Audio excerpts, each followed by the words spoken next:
معزز سامعین حضرات، السلام علیکم ورحمۃ اللہ وبرکاتہ۔ وعلیکم السلام ورحمۃ اللہ وبرکاتہ۔ سبحان اللہ، سبحان اللہ والحمد للہ واللہ اکبر، ولا الہ الا اللہ واللہ اکبر، والصلاة والسلام علی سیدنا و مولانا محمد نور اللہ الانور وعلی آلہ و اصحابہ مصابیح الغرر،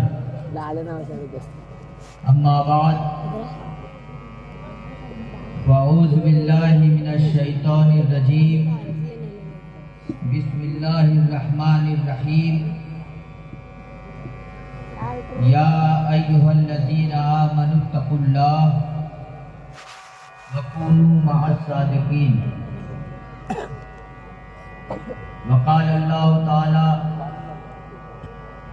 یا ایہا الذین آمنوا قوا انفسکم واہلیکم نارا، صدق اللہ العلی العظیم وصدق رسولہ النبی الامین الکریم، ونحن على ذلك لمن الشاہدین والشاکرین، والحمد للہ رب العالمین۔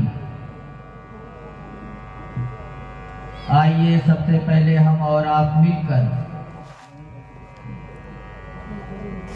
رسول اکرم نور مجسم صلی اللہ علیہ وسلم کی بارگاہ ناز میں درود شریف کا نذرانہ پیش کرنے کی سعادت حاصل کریں۔ اللہم صلی علی سیدنا و مولانا محمد معدن الجود والکرم وعلی آلہ و اصحابہ وبارک وسلم، صلاۃ و سلاما علیک یا رسول اللہ، صلاۃ و سلاما علیک یا حبیب اللہ۔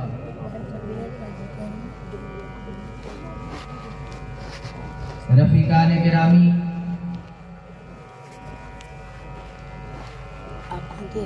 آج کا یہ روحانی منظر بابا تاج الدین اور دل فریب اجلاس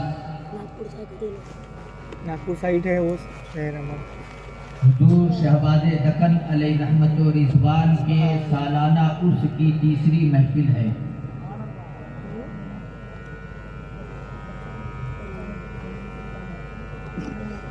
یوں تو آپ کے 40ویں سے آج تک ہر محفل میں شرکت ہوتی رہی، لیکن ان سب محفلوں میں ایک چیز میں نے خاص طور سے غور کیا، عرس چہلم میں بھی اللہ کی رحمتوں کا نزول اسی طرح ہو رہا تھا۔ سبحان اللہ۔ پہلے عرس کی محفل میں بھی اسی طرح سے اللہ کی رحمتوں کا نزول ہو رہا تھا۔ سبحان اللہ، سبحان اللہ۔ دوسرے سال بھی کچھ رحمتوں کا اسی طرح نزول ہوا اور آج بھی یہ منظر دیکھنے کو ملا۔ کیا اس سے آپ یہ نہیں سمجھ پا رہے ہیں کہ اللہ کے ایک ولی کی عرس کی تقریب ہے تو اللہ اپنی رحمتوں سے ان لوگوں کو مالا مال کر رہا ہے جو اس کے ولی سے محبت کرتے ہیں۔ سبحان اللہ۔ انشاءاللہ دنیا میں بھی ہم ان کے فیض و برکات سے مالا مال ہوتے رہیں گے اور آخرت میں بھی ان کے فیض و برکات سے مالا مال ہوں گے۔ عزیزان ملت اسلامیہ، یوں تو بڑا چبھتا ہوا موضوع مجھے دے دیا گیا، اس پہ بولے تب بھی لوگ کوسیں گے، نہ بولے تب بھی لوگ کوسیں گے، یعنی بولو تب بھی آگ کا دریا، نہ بولو تب بھی آگ کا دریا۔ بہرحال ایک ولی کے عرس کا پیغام ہے جو انہوں نے پوری زندگی دین متین کی خدمت میں گزار دی ہے، سنی مسلمانوں کے ایمان کی حفاظت کے لیے خود کو وقف کر دیا ہے، لوگوں کی اصلاح کے لیے بلا خوف لومۃ لائم، اپنے ہو یا پرائے ہو، عزیز ہو یا دور کا ہو، ہر ایک کی اصلاح کی کوشش انہوں نے کی۔ تو اس لیے اس وقت میں اب ہم آئے ہیں تو یہ قدم تو ہمیں بھی اٹھانا پڑے گا کہ آج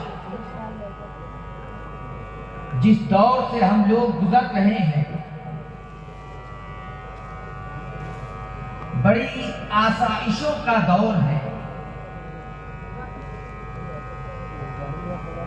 لیکن ایک طرف آرام دکھ رہا ہے تو دوسری طرف بہت فتنوں کا دور ہے۔ دنیاوی معاملات میں بڑی سہولتیں پیدا ہو گئی، لیکن دینی معاملات میں صعوبتیں پیدا ہو رہی ہیں۔ سیدھی راہ پہ چلنے والوں کے لیے راستے تلاش کرنے اور ان پر کما حقہ چلنا بڑا دشوار ہو رہا ہے۔ اصلاح کے نام پر بے راہ روی کا بازار گرم کیا جا رہا ہے، عقائد اہل سنت کی دھجیاں اڑائی جا رہی ہیں، معمولات اہل سنت سے کھلواڑ کیا جا رہا ہے،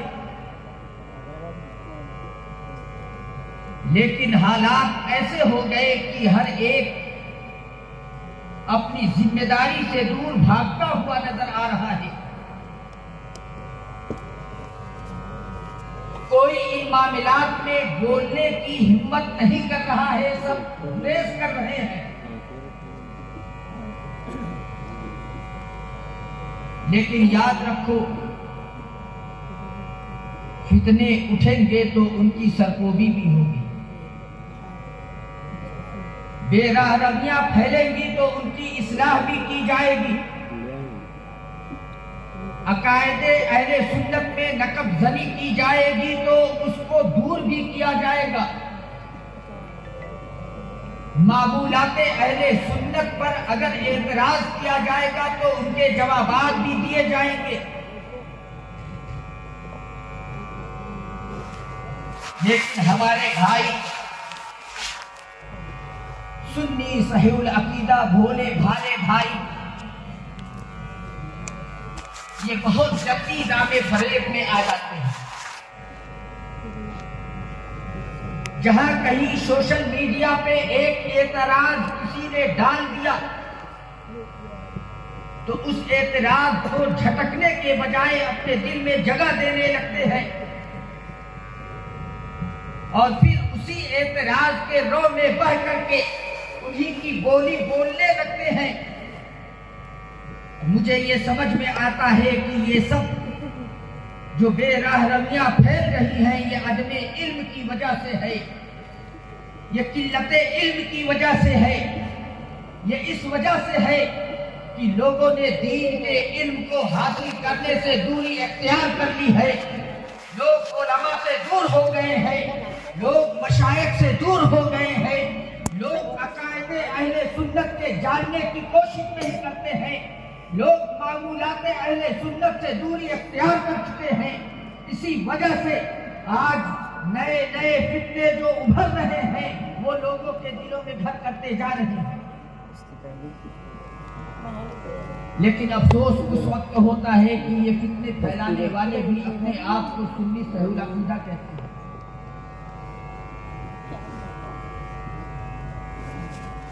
کچھ ایسے لوگ ہوتے ہیں جن کی وجہ سے اس طرح کے فتنے پیدا ہوتے ہیں، لیکن یاد رکھو یہ فتنے کیوں پیدا ہوتے ہیں۔ میرے آقا صلی اللہ علیہ وسلم سے ایک اعرابی نے پوچھا، یا رسول اللہ صلی اللہ علیہ وسلم متی الساعۃ، قیامت کب قائم ہوگی؟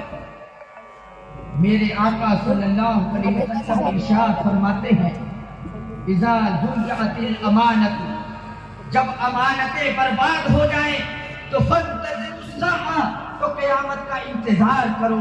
انہوں نے عرض کی کیف اضاعتها، یا رسول اللہ صلی اللہ علیہ وسلم امانتیں کیسے ضائع ہو جائیں گی، امانتیں کیسے برباد کی جائیں گی؟ تو میرے آقا صلی اللہ علیہ وسلم ارشاد فرماتے ہیں اذا وسد الامر الى غیر اہلہ، جب معاملات کی باغ دور نااہلوں کے ہاتھ میں دے دی جائے تو قیامت کا انتظار کرو۔ آج دیکھتے ہیں کہ علماء اپنے علم کی ذمہ داریوں کو نہیں نبھا رہے ہیں، عوام اپنے عوام کی حیثیت سے جو ان کی ذمہ داریاں ہیں اس کو نہیں نبھا رہے ہیں، اور جو پیران اعظام بنے بیٹھے ہیں ان میں بھی ایسے لوگ پائے جاتے ہیں جو اپنی ذمہ داریوں کو نہیں نبھا رہے ہیں۔ ان کا کام یہ ہے کہ عوام اہل سنت کو اللہ کی بارگاہ میں جوڑ دیا جائے، لوگوں کو بے راہ روی سے دین حق پہ لایا جائے، سیدھی راہ دکھا دیا جائے، لیکن وہ لوگ بس اپنے عقائد، اپنے خیالات، اپنے جذبات کے اتباع کے لیے اپنے مریدین کو استعمال کرتے ہیں اور دین میں نئے نئے فتنوں کو ابھارا کرتے ہیں۔ لیکن یاد رکھو یہ سب اسی لیے ہے کہ امانتیں برباد کی جائے، لیکن علماء ایسے بھی پائے جاتے ہیں جو دین کی صحیح ترجمانی کرتے ہیں۔ پیران اعظام میں بھی ایسے پائے جاتے ہیں جن کو دیکھ کر حضرت بایزید بستامی کی یاد آ جاتی ہے۔ عوام میں بھی ایسے لوگ پائے جاتے ہیں کہ جو اپنے موری ارادت کی ذمہ داریوں کو کما حق نبھاتے ہوئے دین حق پر صحیح طور پر چلتے ہوئے وہ علماء اہل سنت کی اقتدا بھی کرتے ہیں اور اس طرح سے وہ دین کی خدمتیں بھی کرتے ہیں۔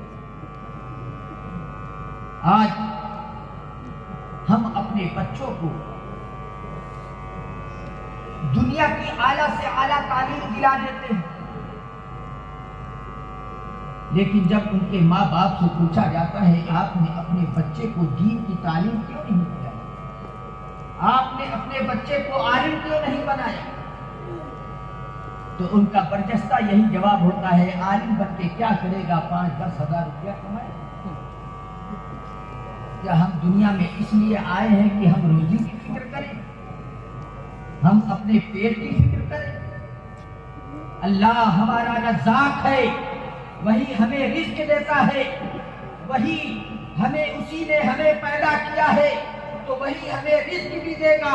اس کی طرف سے ہماری کوئی ذمہ داری نہیں ہے کہ ہم اس کی طرف سے فکر مند رہیں، ہماری ذمہ داری یہ ہے کہ ہم اللہ کی عبادت میں مصروف رہیں، ہم جو بندگان خدا کو خدا تک جوڑنے میں مصروف رہیں، ہماری جو ذمہ داریاں ہیں ہم ان ذمہ داریوں کو کما حق ادا کرتے رہیں، یہی ہماری ذمہ داری ہے۔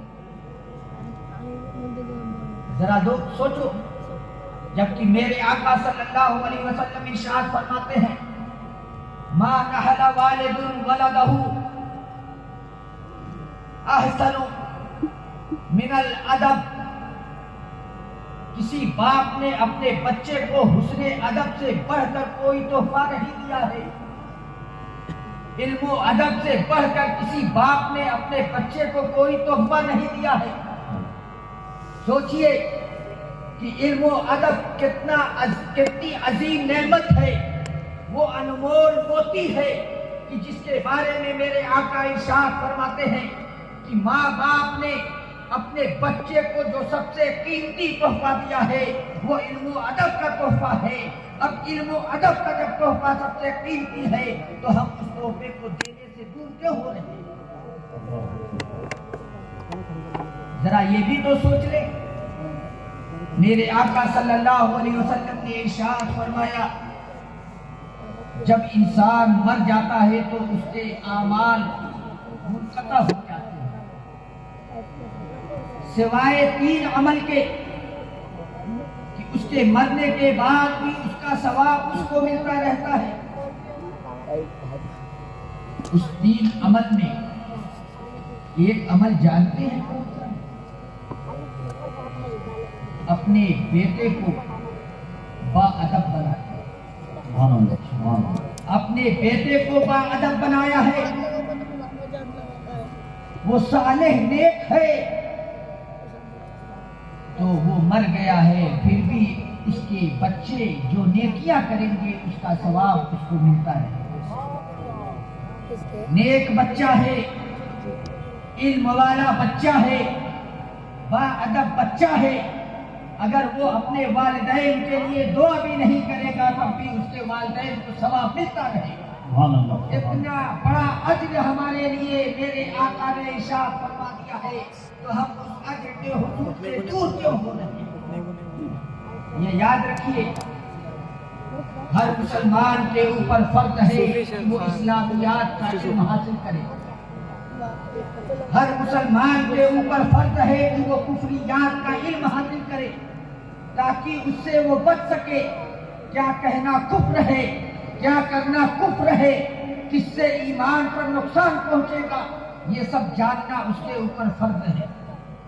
ایک نمازی کے اوپر نماز کے سارے احکام جاننا فرض ہے، ایک تاجر کے اوپر تجارت کے سارے احکام جاننا فرض ہے کہ کس چیز کی بیع و شراء کر سکتے ہیں، کس طرح سے بیع کرنے سے سود ہوگا، کس طرح سے بیع کرنے سے منافع ہوگا، یہ سب جاننا اس کے اوپر فرض ہے۔ ذرا سوچئے، جب اتنے سارے میدان ہیں اور ہر ایک کا علم ہر ایک میدان والے پر فرض ہے تو پھر ہم اس سے غفلت کیوں برتتے ہیں؟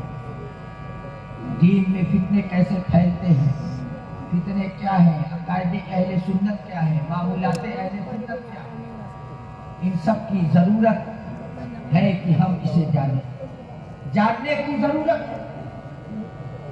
آج دیکھتے ہیں کس طرح سے دین میں دھڑلنے سے ایک نیا فرقہ مولائیت کے نام پر پھیلایا جا رہا ہے۔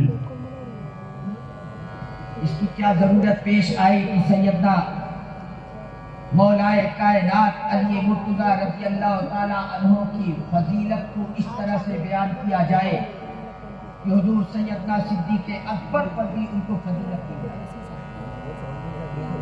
میں آپ سے پوچھنا چاہتا ہوں، آپ میں سے کیا کوئی ایسا شخص بھی ہے جو حضور سیدنا مولائے کائنات کی فضیلت کا منکر ہے؟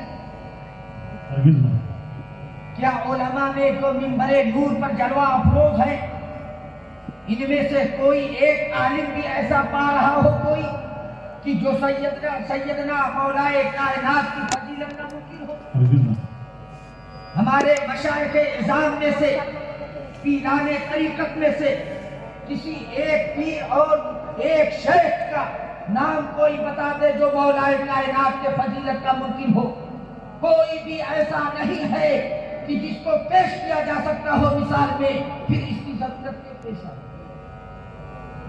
ابھی غور کیا، اس کا مطلب ہی ہے کہ دال میں کالا ہے۔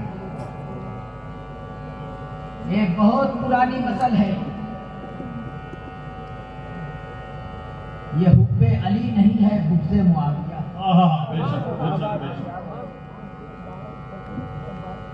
یہ اہل بیت کی محبت کا جام دکھا کے بغض صحابہ کا جام پلانا ہے۔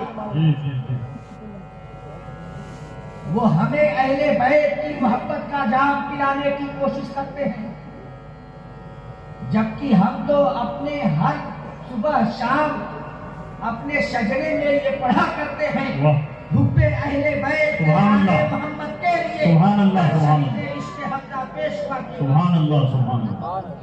اس کی ضرورت کیوں پیش آئی؟ اس کی ضرورت اس لیے پیش آئی کہ آپ کو عقائد اہل سنت کے خلاف اپنا ایک عقیدہ ایجاد کرنا ہے جو اپنے ماننے والوں کے اوپر مسلط کرنے کی کوشش کرتا ہے، اس لیے آپ نے اس طرح کا شوشہ چھوڑا۔ لیکن یہ یاد رکھو، شوشہ چھوڑنے والے بھی ہر دور میں آئیں گے اور شوشے کو مٹانے یہ دین چلتا رہے گا یہاں تک کہ قیامت آ جائے گی۔ اور کوئی بھی باطل اس دین میں کچھ بگاڑ نہ پائے گا۔ یہ اللہ کا فضل ہے، اس کے رسول کی رحمت کا جلوہ ہے کہ یہ دین بالکل محفوظ ہے، اسی طریقے سے جیسے قرن اول میں محفوظ تھا آج بھی محفوظ ہے اور صبح قیامت تک محفوظ رہے گا۔ اس میں کوئی بھی نقب زنی نہیں کر سکتا ہے، اور جو نقب زنی کرنے کی کوشش کرے گا وہ ملیا میٹ ہو جائے گا۔ لیکن ضرورت ہے ہمارے عوام کو اس بات کی، اگر کوئی ایسا اعتراض ان کے سامنے آ رہا ہو تو وہ اپنے علماء سے رجوع کرے، وہ گوگل پہ نہ سرچ کرے کہ اس کا جواب کیا ہے، یوٹیوب پہ نہ سرچ کرے کہ اس کا جواب کیا دیا گیا ہے، بلکہ وہ اپنے علماء ربانیین کی طرف رجوع کرے۔ پھر آپ کو معلوم ہوگا کہ یہ ان کا اعتراض خودکشا سے بالکل بیکار ہے اور ایک ریت کا ذرے کی طرح ہے۔ لیکن جب آپ یوٹیوب میں گھس جائیں گے، فیس بک پہ گھس جائیں گے، گوگل کے مفتی سے پوچھیں گے تو پھر بے راہ روی تو آپ کا مقدر ہی کر جائے گا۔ ذرا سوچئے، جو لوگ اس سے دور رہتے ہیں اور اپنے دل کے وسوسوں کو دور کرنے کے لیے، اعتراضات کو دور کرنے کے لیے، شکوک و شبہات کو دور کرنے کے لیے جب علماء کرام سے رجوع کرتے ہیں تو پھر ان کے سارے شکوک و شبہات دور ہو جاتے ہیں، اور وہ بالکل جس طرح سے صحیح ثابت قدم تھے اسی طرح سے بالکل ثابت قدم رہتے ہیں۔ ہر طور پہ ایسے علماء پائے گئے، ایسے علماء جو پہاڑ کی طرح بالکل ثابت قدم ہوں گے اور کوئی آندھی اور طوفان ان کے پائے سے بات میں لغزش نہیں پیدا کرے گا۔ اور ایسے بھی علماء آپ کو نظر آئیں گے جو گھاس کی طرح نرم ہوں گے کہ باد نصیب بھی انہیں جھجھوڑ کے رکھے، لیکن ایسے علماء کی طرف رجوع کرنے کی ضرورت نہیں ہے۔ ان علماء کی طرف رجوع کرنے کی ضرورت ہے جو پہاڑ کی طرح ثابت قدم ہے۔ یقیناً وہی آپ کے ایمان کی حفاظت کریں گے۔ اور آج تو ہم سب اپنے ایمان کی حفاظت ہی کے لیے یہاں بارگاہ شہباز دکن میں حاضر ہیں۔ اللہ تبارک و تعالیٰ ان کے فیض و برکات سے ہم سب کو مالا مال فرمائے۔ وآخر دعوانا الحمدللہ رب العالمین۔ السلام علیکم۔